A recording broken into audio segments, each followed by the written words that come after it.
मैं सर्वशक्तिमान परमात्मा के अस्तित्व को मानने से इनकार करता हूं। मैं नास्तिक इसलिए नहीं बना कि मैं अभिमानी हूं, पाखंडी या निरर्थक हूं। मैं ना तो किसी का अवतार हूं, ना ईश्वर का दूत, और ना ही खुद परमात्मा। मैं अपना जीवन एक मकसद के लिए न्योछावर करने जा रहा हूं, और इससे बड़ा आश्वासन भला क्या हो सकता है। ईश्वर में विश्वास रखने वाला एक हिंदू पुनर्जन्म में एक राजा बनने की आशा कर सकता है। एक मुसलमान या एक ईसाई को स्वर्ग में भोग विलास पाने की इच्छा हो सकती है। उसे अपने कष्ट और कुर्बानियों के बदले पुरस्कृत होने की कामना हो सकती है। लेकिन मुझे क्या आशा करनी चाहिए? मैं जानता हूं कि जिस पल रस्सी का फंदा मेरे गले में लगेगा और मेरे पैरों के नीचे से तख्ता हटेगा, वो मेरा अंतिम क्षण होगा। किसी स्वार्थ भावना के बिना, यहां या यहां के बाद किसी पुरस्कार की इच्छा किए बिना, मैंने अनासक्त भाव से अपने जीवन को आजादी के नाम कर दिया है। हमारे पूर्वजों को जरूर किसी सर्वशक्तिमान में आस्था रही होगी कि उस विश्वास के सच या उस परमात्मा के अस्तित्व को जो भी चुनौती देता है, उसे काफिर या पाखंडी कहा जाता है।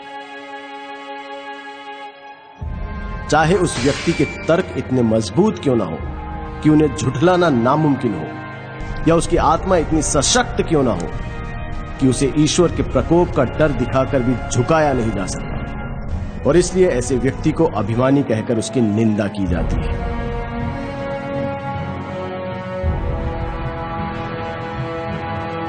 मैं घमंड की वजह से नास्तिक नहीं बना।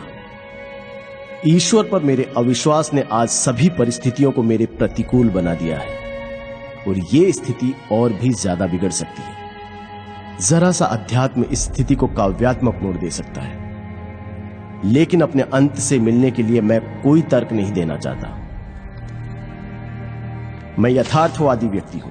अपने व्यवहार पर मैं सिर्फ तर्कशील होकर विजय पाना चाहता हूं। भले ही मैं हमेशा इन कोशिशों में कामयाब नहीं रहा हूं, लेकिन यह मनुष्य का कर्तव्य है कि वो कोशिश करता रहे, क्योंकि सफलता तो संयोग और हालात पर ही निर्भर करती है। आगे बढ़ते रहने वाले प्रत्येक व्यक्ति के लिए जरूरी है कि वो पुरानी आस्था के सभी सिद्धांतों में दोष ढूंढे। उसे एक एक कर पुरानी मान्यताओं को चुनौती देनी चाहिए। उसे सभी बारीकियों को परखना और समझना चाहिए। अगर कठोर तर्क वितर्क के बाद वो किसी धारणा तक पहुंचता है, तो उसके विश्वास को सराहना चाहिए। उसके तर्कों को गलत या झूठा भी समझा जा सकता है, पर संभव है कि उसे सही ठहराया जाएगा, क्योंकि तर्क ही जीवन का मार्गदर्शक है। लेकिन विश्वास, बल्कि मुझे कहना चाहिए कि अंधविश्वास बहुत घातक है। वो एक व्यक्ति की सोच समझ की शक्ति को मिटा देता है और उसे सुधार विरोधी बना देता है। जो भी व्यक्ति खुद को यथार्थवादी कहने का दावा करता है, उसे पुरानी मान्यताओं के सच को चुनौती देनी होगी, और यदि आस्था तर्क के प्रहार को सहन न कर पाए तो वो बिखर जाती है। यहां अंग्रेजों का शासन इसलिए नहीं है क्योंकि ईश्वर ऐसा चाहता है, बल्कि इसलिए है क्योंकि उनके पास ताकत है और हम में उसका विरोध करने का साहस नहीं है। अंग्रेज ईश्वर की मदद से हमें काबू में नहीं रख रहे हैं, बल्कि वो बंदूकों, गोलियों, पुलिस और सेना के सहारे ऐसा कर रहे हैं, और सबसे ज्यादा हमारी बेपरवाही की वजह से। मेरे एक दोस्त ने मुझसे प्रार्थना करने को कहा। जब मैंने उससे अपने नास्तिक होने की बात कही, तो उसने कहा, जब तुम्हारे आखिरी दिन नजदीक आएंगे तब तुम यकीन करने लगोगे।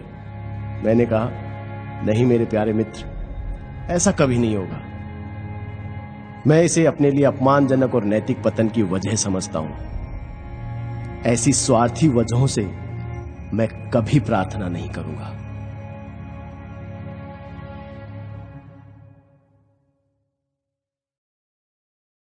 It transcends the senses, but it is possible to reason out the existence of God to a limited extent. All his activities and movements were guided by slogans of truth and non-violence, to which nobody had any objections.